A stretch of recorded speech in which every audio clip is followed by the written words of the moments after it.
Pronti? 1, 2, 3.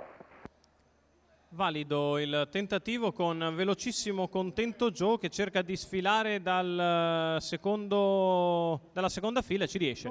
Contento Joe va subito al comando nei confronti di Camargue Best che rimane in seconda posizione avanti a Caio Largo Pax. Quarto è Corsaro di Mare a precedere Céline DNG. Questi i primi 5 che sono rimasti leggermente avanti rispetto al resto della compagnia, con in sesta posizione Céline DNG preceduta da Camaro AS. I primi 400 metri in 32,2 da parte di Contento Joe, si muove al largo subito Corsaro di Mare che va a premere sulla testa della corsa. Qualche problema per Camargue Best che ha un'incertezza e allora lascia così posto in seconda posizione a Corsaro di Mare che dopo 600 metri passati in 48 è secondo alla corda. Terzo Camargue Best avanti a Caio Largo Pax, quindi Camaro AS, poi ancora Céline DNG, quelli all'avanguardia con Céline DNG che si infila all'interno di Camaro AS dopo un giro in 1, 3 e 3. Si va verso il completamento della metà gara. Primo chilometro che verrà percorso all'avanguardia da Contento Joe. In questo istante il transito in 1:19,2, primo chilometro una frazione poco meno di 16, in vantaggio Contento Joe. Corsaro di Mare secondo alla corda, avanti a Camargue Best, ancora Caio Largo Pax.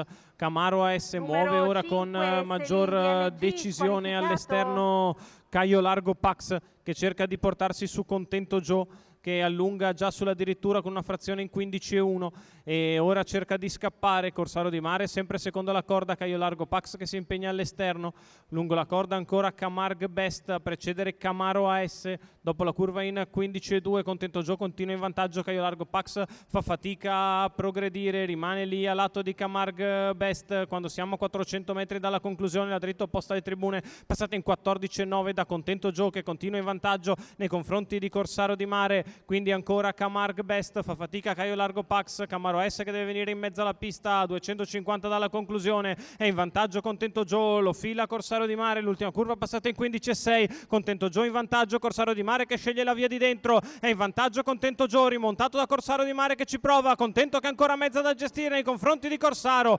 Contento Joe che porta a casa il successo in percorso di testa nei confronti di Corsaro di Mare, per il terzo ancora Camargue Best.